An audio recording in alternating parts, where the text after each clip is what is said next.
Baik, Assalamualaikum warahmatullahi wabarakatuh. Selamat siang kepada teman-teman dan Mbak Nuril. Saya mewakili teman-teman KKN kelompok 134 Desa Sedati Agung mengucapkan terima kasih banyak kepada Mbak Nuril yang telah meluangkan waktunya untuk memberikan penyuluhan tentang bahaya penyalahgunaan narkoba bagi generasi muda. Eh, Membahas tentang narkoba ya. Mengkonsumsi narkoba itu tidak ada manfaatnya sama sekali, bahkan berdampak buruk bagi kesehatan karena menyerang saraf otak. Akibatnya otak menjadi tumpul, kemampuan berpikir menjadi lemah, sehingga dapat merusak masa depan. Oleh karena itu, kami harapkan kepada semuanya, eh, jangan sekali-kali mencoba narkoba, karena sekali mencoba pasti akan ketagihan. Maka dari itu, kita harus paham akan bahaya narkoba, karena narkoba dapat merugikan diri sendiri, keluarga, dan lingkungan. Melalui penyuluhan yang akan diadakan secara online ini, kami berharap generasi muda menjadi lebih paham akan bahaya yang ditimbulkan dari narkoba, supaya nantinya tidak ada satupun yang terjerumus narkoba sehingga memiliki masa depan yang gemilang. Baik, pembicara kita kali ini yaitu dari Mbak Nuril yang tentunya memiliki kompetensi di bidang narkoba. Mbak Nuril ini merupakan salah satu UMKM dari Mapanza Universitas Airlangga. Kepada Mbak Nuril, waktu dipersilahkan. Baik, sebelumnya terima kasih kepada moderator untuk penyuluhan hari ini. Baik, Assalamualaikum warahmatullahi wabarakatuh. Alhamdulillah, puji syukur kehadirat Tuhan yang sudah bisa memberikan kesempatan kepada kita semua meskipun dengan online kita bisa bertemu dengan di acara yang bisa masih sharing-sharing dalam hal kebaikan gitu ya. Nah, baik, jadi di sini kita akan membahas mengenai bahaya penyalahgunaan narkoba. Jadi kenapa sih narkoba itu harus kita hindari jauh-jauh dari hidup kita gitu. Emang ada apa dengan narkoba gitu ya. Nah, jadi seperti yang kita ketahui membahas mengenai narkoba, Indonesia itu darurat narkoba. Dimana seperti yang sudah kita ketahui banyak banget kasus penyalahgunaan narkoba yang sudah kita jumpai, baik yang menjangkit ke remaja-remaja kita atau enggak orang-orang sibuk ya. Misal kita banyak juga mendapati artis-artis yang mereka itu banyak menyalahgunakan narkoba gitu dengan latar belakang yang macam-macam kayak gitu. Nah, jadi untuk beberapa sumber yang saya akan sampaikan hari ini, insya Allah semuanya bisa dipercaya dan bisa ditanggungjawab. Nah, jadi di Universitas Airlangga itu terdapat unit kegiatan mahasiswa di mana yang bergerak di dalam bidang sosial yang peduli terhadap penyalahgunaan narkoba dan penyebaran HIV/AIDS. Nah, di mana terkait semua informasi yang disampaikan dalam sosialisasi kepada masyarakat luas dan juga untuk masyarakat dalam kampus, semuanya kita juga mendapat sumber dari BNN. Jadi insya Allah bisa dipertanggungjawabkan seperti itu. Nah, membahas mengenai narkoba, kita pertama harus mengetahui nih beberapa potret permasalahan P4GN di Indonesia. Nah, P4GN itu apa? Jadi P4GN itu merupakan pencegahan dan pemberantasan penyalahgunaan dan peredaran gelap narkoba. Nah, seperti yang kita ketahui dari beberapa permasalahan ini, yang pertama alasannya kenapa sih Indonesia itu bisa dikatakan gawat narkoba kayak gitu ya. Yang pertama bergantung dengan geografis Indonesia yang terbuka dan itu sangat strategis gitu ya, karena kita terdiri dari banyak pulau-pulau sehingga penyebaran narkoba itu mudah masuk dan menyebar di seluruh wilayah Indonesia kayak gitu. Nah, kemudian yang kedua, melihat demografis yang sangat besar di Indonesia sehingga menjadi pasar potensial peredaran gelap narkoba. Terus yang ketiga, peredaran gelap narkoba ini bukan hanya menyasar ke orang dewasa dan remaja, tapi melainkan juga ke anak-anak kayak gitu. Terus kemudian minimnya fasilitas dan aksesibilitas layanan rehabilitasi pecandu narkoba. Jadi kebanyakan itu orang-orang yang pecandu narkoba yang sebenarnya mereka itu pengen berhenti menjadi pecandu narkoba, tapi mereka bingung nih mau kemana gitu ya. Terus juga untuk merehabilitasi diri mereka itu masih bingung mereka harus kemana kayak gitu. Tapi sebenarnya uh, layanan rehabilitasi bisa kita dapat mudah untuk didapatkan kalau misalnya kita mau terbuka kayak gitu. Dan aku emang pecandu narkoba tapi aku mau berusaha untuk berubah kayak gitu.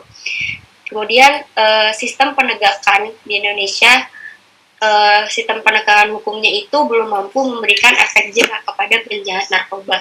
Jadi kebanyakan penjahat narkoba ya udah hukumnya cuma gitu doang, udah nunggu berapa tahun nanti juga bisa bisa keluar kayak gitu ya, dan juga bisa kembali lagi menedarkan narkoba kayak gitu.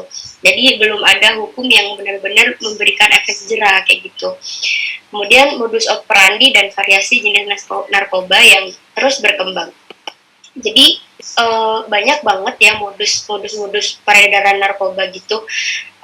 Kita tahu setiap harinya juga kayak pasti ada kasus yang terungkap terkait narkoba kayak gitu. Tapi si peredar ini ketika sudah diketahui kejahatannya, sudah diketahui modus peredarannya, dia itu pasti akan selalu mencari cara agar selalu bisa meredakan narkoba kayak gitu. Jadi nggak akan putus ketika udah diketahui ya udah dia bakal jerak kayak gitu. Jadi banyak banget modus yang dilakukan untuk tetap bisa ngeredarin narkoba kayak gitu. Kemudian lapas yang bertransformasi menjadi pusat kendali peredaran gelap narkoba. Jadi gak menutup kemungkinan kalau orang yang sudah dihukum dan dia posisi di lapas, dia itu bisa juga menjadi otak dari peredaran gelap narkoba kayak gitu. Bisa jadi banyak juga kasusnya orang yang sudah di lapas tapi dia masih menjadi otak peredaran gelap kayak gitu loh. Dan kayak masih banyak banget tangan kanannya kayak gitu untuk meredarkan narkoba kayak gitu. Kemudian kerugian akibat penyalahgunaan narkoba. Nah ini pasti sudah jelas ya, kerugian yang kita alami meliputi biaya privat atau sosial.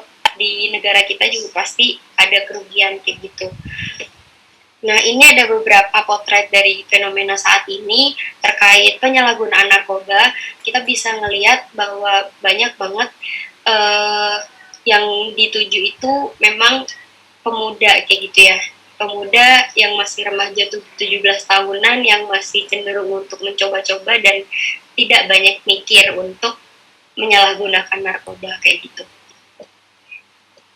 Nah, ini merupakan peta jalur masuk narkoba khususnya di wilayah Provinsi Jawa Timur. Nah, jadi bisa melewati jalur udara, jalur laut, dan jalur darat kayak gitu ya. Nah, jadi bisa sangat hati-hati aja kayak gitu. Dimana karena kan emang kita sangat banyak pulau kayak gitu ya, dan ini bisa jadi kesempatan yang memang demografisnya itu benar-benar strategis kayak gitu ya, letak geografisnya. Nah, berbicara mengenai narkoba, jadi kejahatan narkoba itu merupakan kejahatan yang terorganisir. Kenapa? Jadi dari bandar dia itu juga sudah terstruktur gitu loh, terstruktur dan sudah terencana kayak gitu untuk peredaran narkoba kayak gitu. Nah, kejahatan lintas negara. Jadi kita tahu kalau kejahatan narkoba itu tidak hanya bergerak di dalam negara, tapi juga interaksinya itu bisa antar negara kayak gitu. Nah, kejahatan narkoba itu merupakan kejahatan yang tergolong serius. Kenapa? Karena kejahatan narkoba ini memang tidak membrutal gitu ya, tidak menyerang secara terang-terangan, secara langsung membuat kerusuhan kayak gitu. Tapi di sini narkoba itu benar-benar menyerang mental, terus menyerang kesehatan kayak gitu, secara pelan-pelan kayak gitu. Nah, yang diserang itu adalah pemudanya, terkhusus yang paling banyak diserang itu adalah pemudanya. Sedangkan kita tahu kalau kekuatan dari suatu bangsa itu adalah kesehatan pemudanya, produktifnya pemudanya kayak gitu. Nah, jadi maka kenapa kita sebagai pemuda itu sebisa mungkin lah kita paham kenapa kita harus menjauhi narkoba, karena memang sejahat itu gitu ya. Sejahat itu bisa merusak pikiran kita, mental kita, dan juga pastinya akan membuat kita lebih tidak produktif kayak gitu. Nah, ini ada beberapa modus operandi narkotika. Jadi ini yang aku katain modus yang selalu dikembangin oleh bandar ketika dia itu sudah diketahui kayak gitu ya. Nah, jadi beberapa modus yang dilakukan, yang pertama itu ada body wrapping. Nah, body wrapping ini merekatkan narkotika pada bagian tubuh tertentu dengan menggunakan alat perekat. Entah itu misal diselundupkan ke dalam sabuk atau enggak di dalam jaket kayak gitu ya. Dan itu direkatkan ke bagian tubuh kayak gitu. Kemudian ada ranjau. Nah, ranjau ini penyerahan paket dengan cara meninggalkan paket yang di tempat yang sudah disetujui. Jadi janjian dulu gitu ya, nanti kamu ambilnya di sana kayak gitu. Terus swallow ini adalah penyerahan narkotika dengan cara menelan narkotika ke dalam tubuh atau enggak dimasukkan ke bagian belakang kayak gitu. Nah, jadi sebenarnya ini kalau misal secara akal emang nggak bisa gitu ya, tapi ya inilah modus yang dilakukan oleh para pengedar kayak gitu supaya tetap bisa berjalan untuk mengedarkan narkoba kayak gitu. Nah, jadi bisa itu kayak dikaitkan ke dalam mulut kayak gitu. Kalau misalnya udah nyampe baru nanti bisa ditarik kayak gitu. Kemudian ada paket. Nah, paket ini seperti biasa ya, penyerahan narkotika dengan cara mengirimkan dalam kemasan melalui jasa pengiriman barang domestik. Kemudian ada fake import. Jadi ini narkotika itu diselundupkan ke dalam bagian barang-barang impor kayak gitu. Kemudian ada adu banteng. Adu banteng ini penyerahan narkotika antar kurir dengan cara bertemu langsung dan di tempat dan waktu yang disepakati. Nah, dalam modus ini sebenarnya emang banyak banget ya, dan ada beberapa kasus. Salah satu kasus kemarin kalau nggak salah sekitar 2 tahun yang lalu, nah di mana narkoba itu ditaruh ke dalam badan bayi. Jadi badan bayi itu memang sepertinya sudah meninggal gitu ya, atau memang dibunuh. Bayi itu untuk organ-organ dalamnya itu dikeluarin dan diisi dengan narkoba kayak gitu. Baru bayinya seperti biasa dipakein baju kayak gitu, terus digendong. Tapi akhirnya karena kan emang kalau mayat itu emang udah kelihatan gitu ya, lama kelamaan itu bayinya membiru gitu, kenapa nggak gerak-gerak kayak gitu. Nah, akhirnya diketahui terus diketahui modusnya kayak gitu, ternyata di dalamnya itu diselundupkan narkoba kayak gitu. Jadi emang bener-bener jahat banget gitu loh. Orang pengedar itu nggak bakal mikir dia sudah ngelakuin kejahatan kayak gitu. Yang penting ya misinya tercapai aja gitu. Nah, apa sih narkoba itu? Jadi narkoba itu adalah narkotika, psikotropika, dan bahan adiktif. Narkoba, yang pertama narkotika. Narkotika itu merupakan zat atau obat yang berasal dari tanaman atau bukan tanaman. Nah, di mana di sini itu dia itu bisa menyebabkan penurunan atau perubahan kesadaran sehingga dapat menimbulkan ketergantungan gitu ya. Kemudian psikotropika ini merupakan zat atau obat baik alami atau sintesis yang bukan narkotika yang berkhasiat melalui pengaruh selektif pada susunan saraf pusat yang menyebabkan perubahan khas pada aktivitas mental dan perilaku. Kemudian ada bahan adiktif. Bahan adiktif ini merupakan suatu zat kimia ya, yang bukan narkotika maupun psikotropika yang dapat menimbulkan ketergantungan. Nah, ini beberapa contoh yang termasuk narkotika. Yang pertama adalah putau, terus ganja yang bentuknya seperti ini, terus magic mushroom, tembakau gorila, dan kokain. Nah, untuk undang-undang yang diatur terkait narkotika, golongan narkotika, jadi narkotika itu digolongkan menjadi 3 golongan. Golongan pertama, di mana dalam golongan pertama itu jenis narkotika di dalam golongan pertama itu benar-benar dilarang dalam penggunaannya dengan alasan apapun. baik dalam pengobatan atau layanan kesehatan gitu.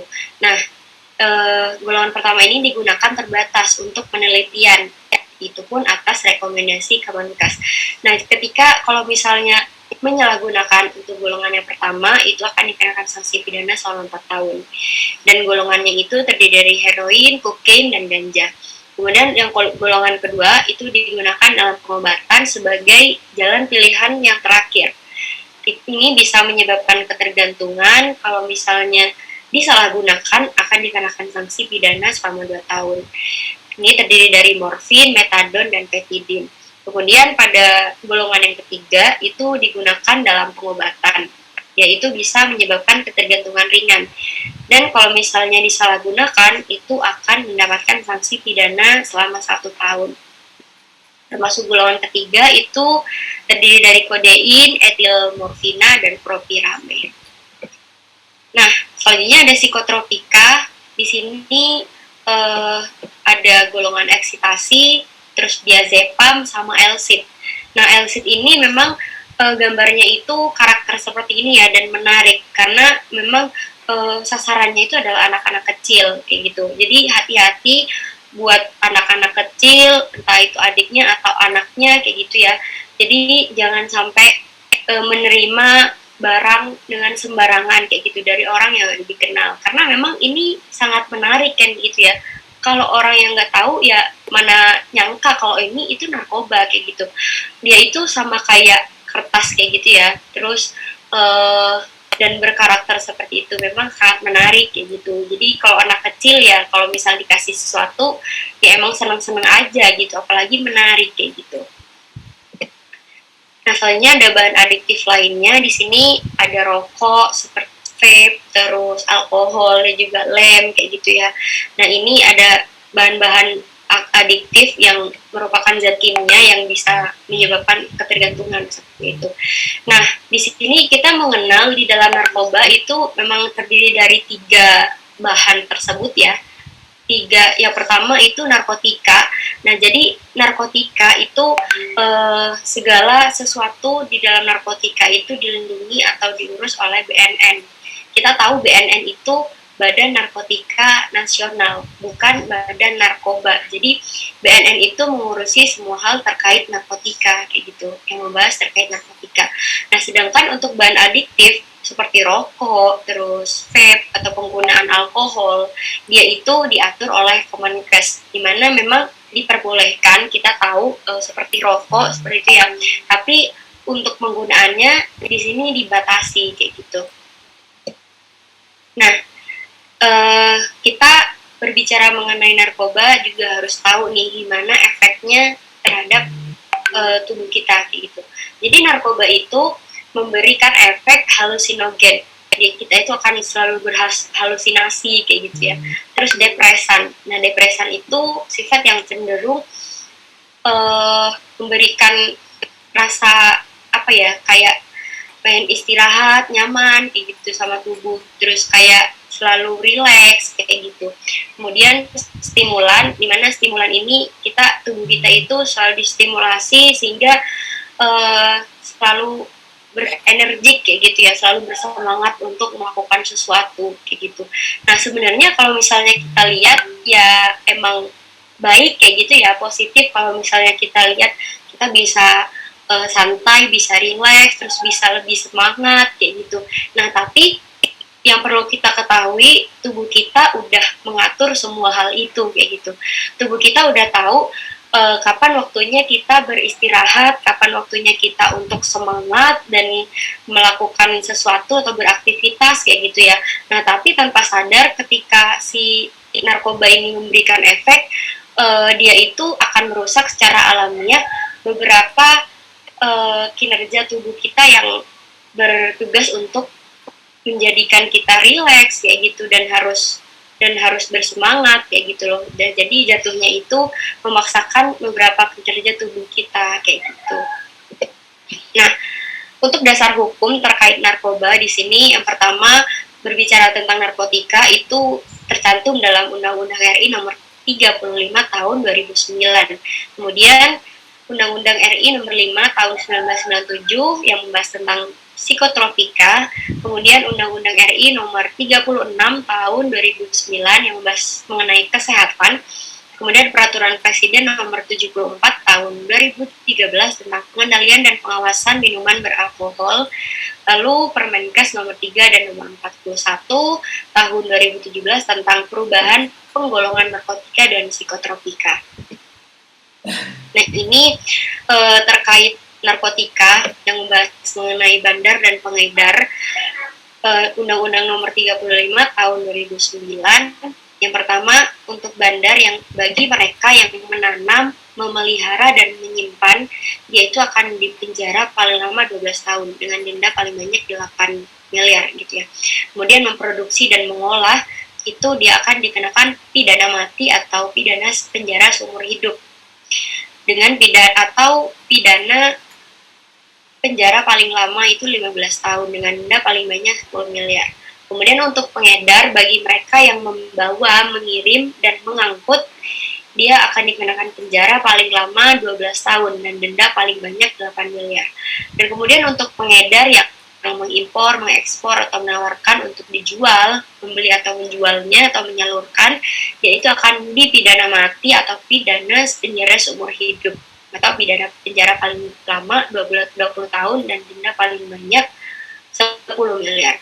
Jadi, kenapa sih di sini emang ada beberapa pembagian gitu ya. Nah, sedangkan kita tahu bagi mereka yang menanam, memelihara, atau mengkonsumsi sendiri kayak gitu ya, atau sekedar menyalurkan, dia itu hukumannya lebih ringan gitu daripada mereka yang memproduksi kayak gitu atau mengajak kayak gitu. Karena memang orang yang memproduksi terus mengolah atau enggak mengajak kayak gitu, mereka itu yang sebagai otak kayak gitu ya, sebagai otak penyalahgunaan atau peredaran narkoba kayak gitu.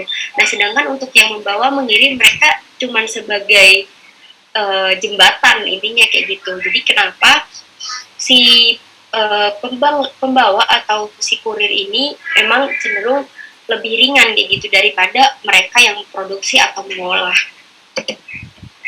Nah, di sini terkait beberapa hukuman untuk penyalahguna yang sudah saya jelaskan sebelumnya terkait narkotika golongan pertama, 2, dan 3, di mana narkotika golongan pertama itu dia akan dikenakan penjara paling lama 4 tahun, dan seterusnya.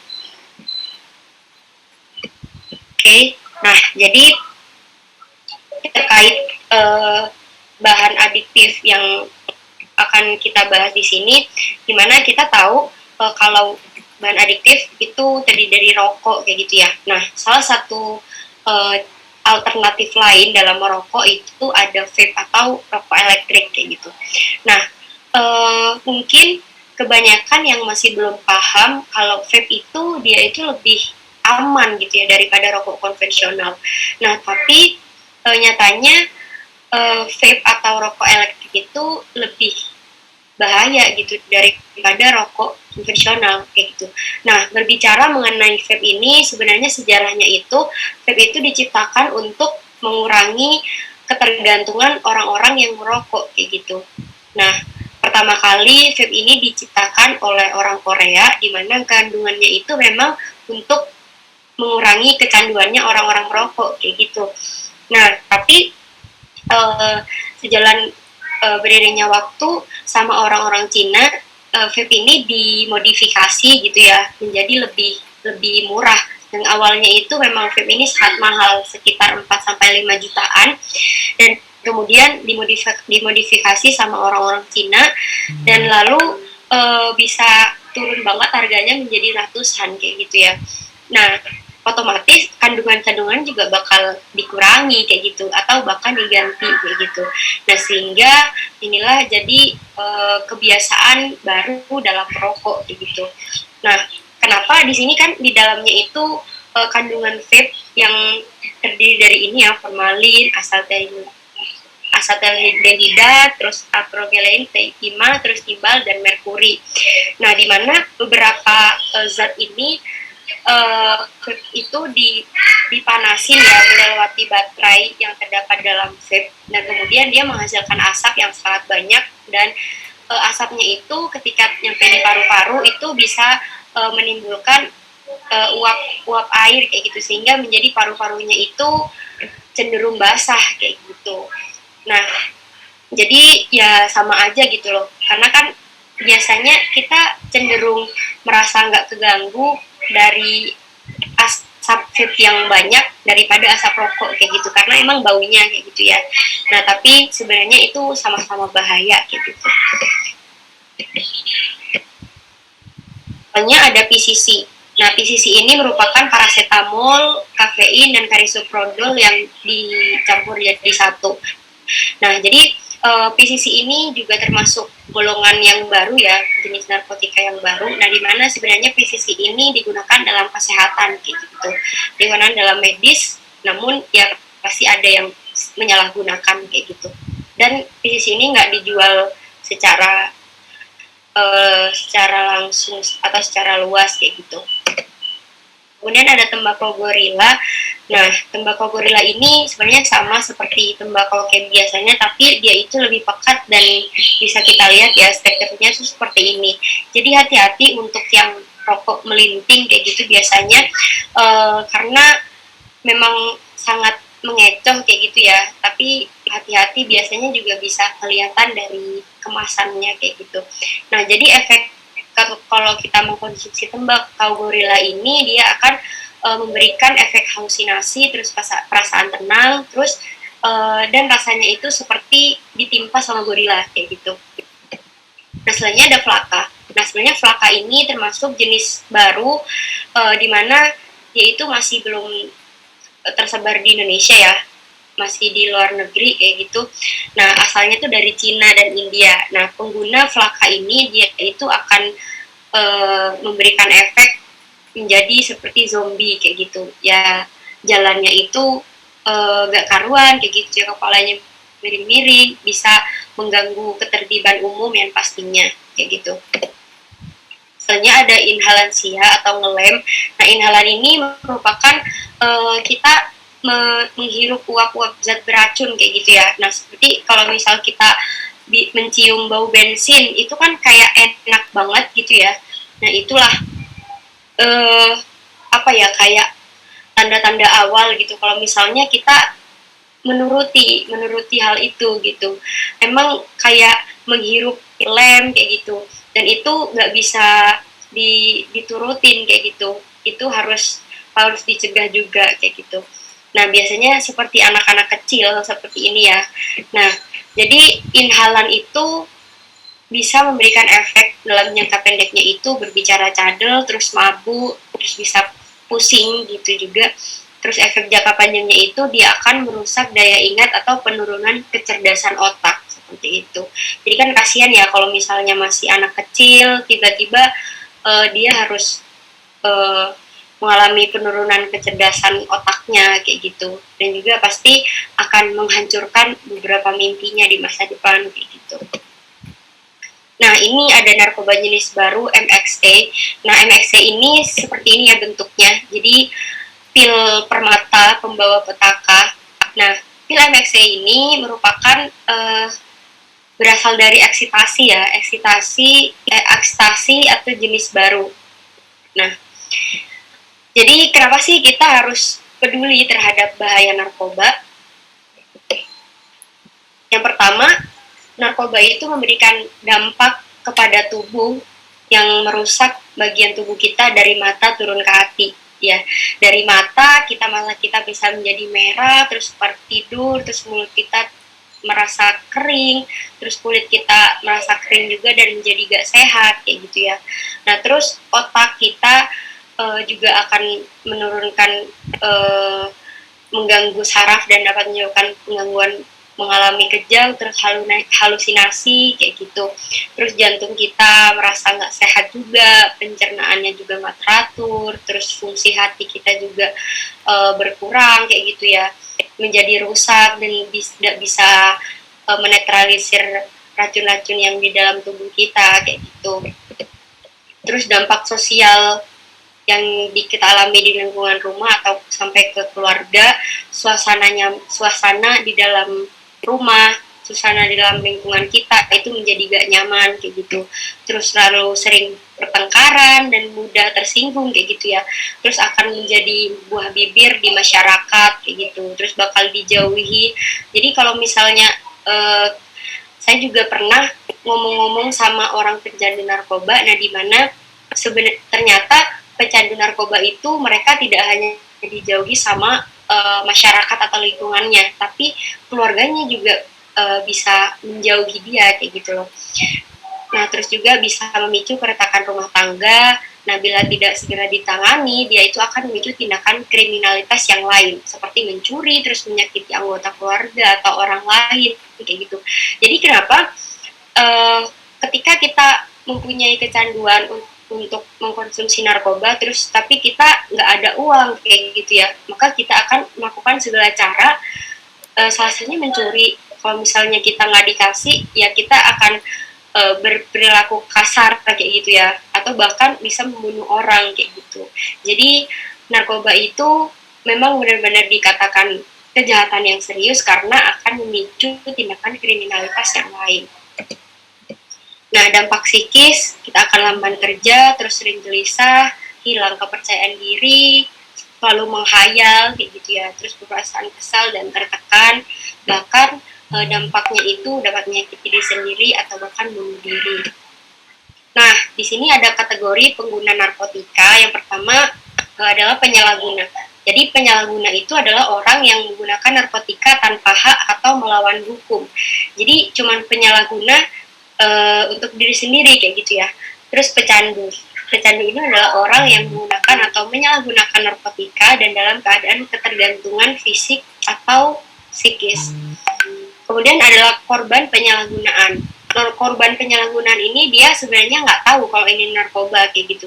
Kalau ini narkotika, tidak sengaja memakai narkotika karena dibujuk atau dipaksa oleh orang gitu. Nah, kalau misalnya kita tahu keluarga, teman atau orang-orang sekitar kita adalah salah satu penyalahguna narkotika, apa yang harus kita lakukan gitu. Jadi jangan takut untuk melaporkan kepada pihak yang berwajib atau lembaga rehabilitasi atau petugas BNN gitu ya, karena orang yang termasuk penyalahguna narkotika itu emang nggak langsung dipidana kayak gitu ya, pasti di situ juga diproses kayak gitu. Dia itu termasuk penyalahguna atau kurir atau emang hanya korban penyalahguna kayak gitu.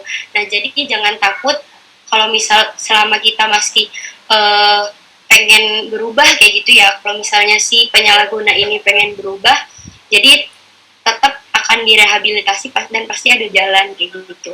Jadi kalau misalnya kita sebagai masyarakat ya, kalau tahu jangan takut-takut untuk melaporkan kayak gitu, karena memang semuanya tetap terjaga kayak gitu loh. Nah, gimana sih bila penyalahguna tertangkap? Nah, jadi penyalahguna atau pecandu yang ketika ditangkap, dia itu akan diproses melalui hukum, di mana di situ ada tim hukum dan juga tim dokter. Di mana ketika dia itu terbukti sebagai penyalahguna untuk diri sendiri, dia itu nggak ngajak-ngajak orang lain, cuma penyalahguna untuk diri sendiri. Nah, maka dia itu akan direhabilitasi aja gitu. Terus kemudian kalau dia terbukti sebagai penyalahguna dan juga sebagai kurir, pengedar atau bandar, maka dia itu akan direhabilitasi dan akan diproses secara hukum atau di lapas kayak gitu. Terus kemudian ketika dia itu terbukti sebagai kurir, pengedar atau bandar, maka dia itu nggak akan direhabilitasi, tapi ditahan di lapas kayak gitu. Karena dia itu terbukti nggak menggunakan narkoba gitu loh, cuman sebagai kurir, pengedar dan bandar narkobanya kayak gitu.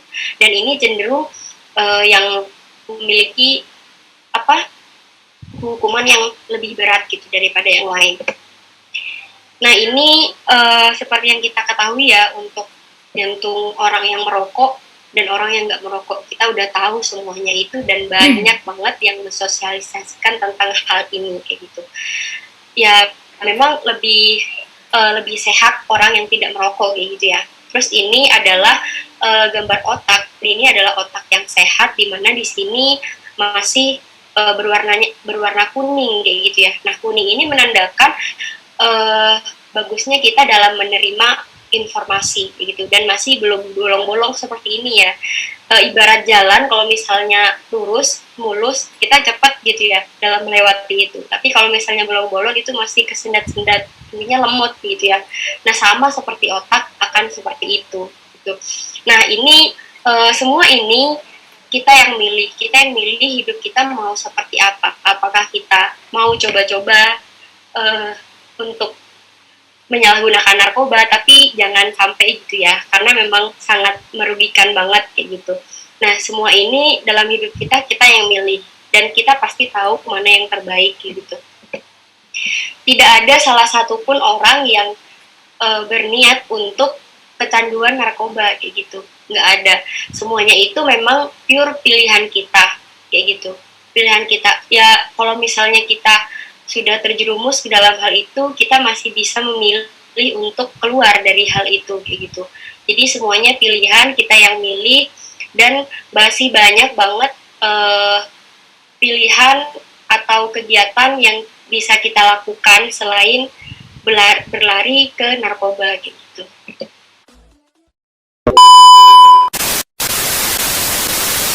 Masya Allah. Nah, berikut adalah motivasi penyalahguna menggunakan narkoba. Yang pertama itu berangkat dari internal atau diri sendiri. Nah, kita cenderung dalam diri itu pengen kelihatan keren, terus pengen lebih energik kayak gitu ya, atau enggak sekadar coba-coba penasaran kayak gitu ya, atau enggak karena stres orang itu memilih untuk menyelesaikannya dengan narkoba kayak gitu. Kemudian cenderung ketidaktahuan seseorang atau masyarakat akan bahaya narkoba, dan itu bisa bisa menyebabkan pengen coba-coba kayak gitu. Nah, selanjutnya dalam lingkungan itu bisa seseorang itu berangkat dari keluarga yang broken home kayak gitu. Terus karena banyak orang-orang yang nggak peduli, terus nggak mengerti sama keadaan dia kayak gitu.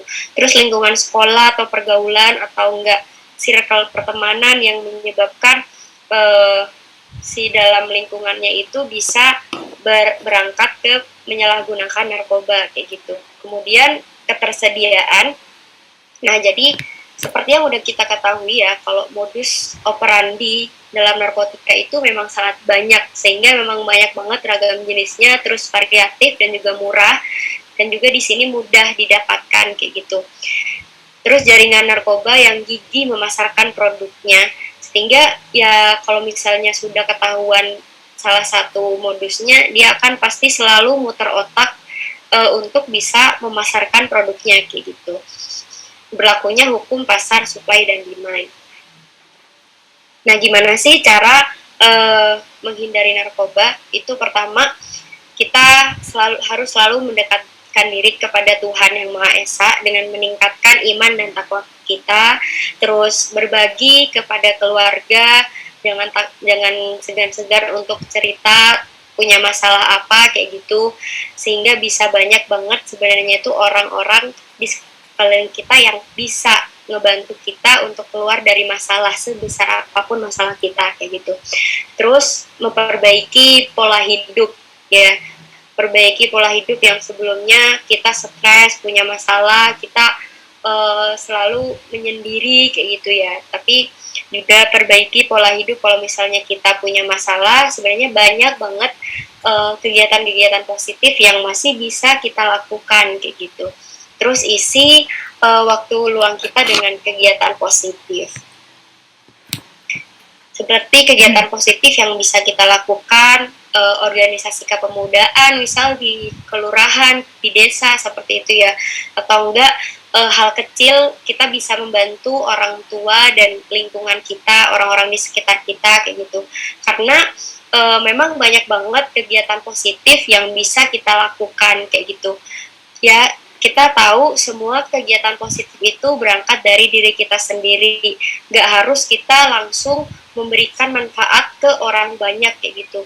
Tapi berangkat dari potensi kita sendiri, barulah dari situ bisa muncul pelan-pelan beberapa potensi yang orang lain butuhkan, sehingga kita bisa jadi orang yang bermanfaat seperti itu.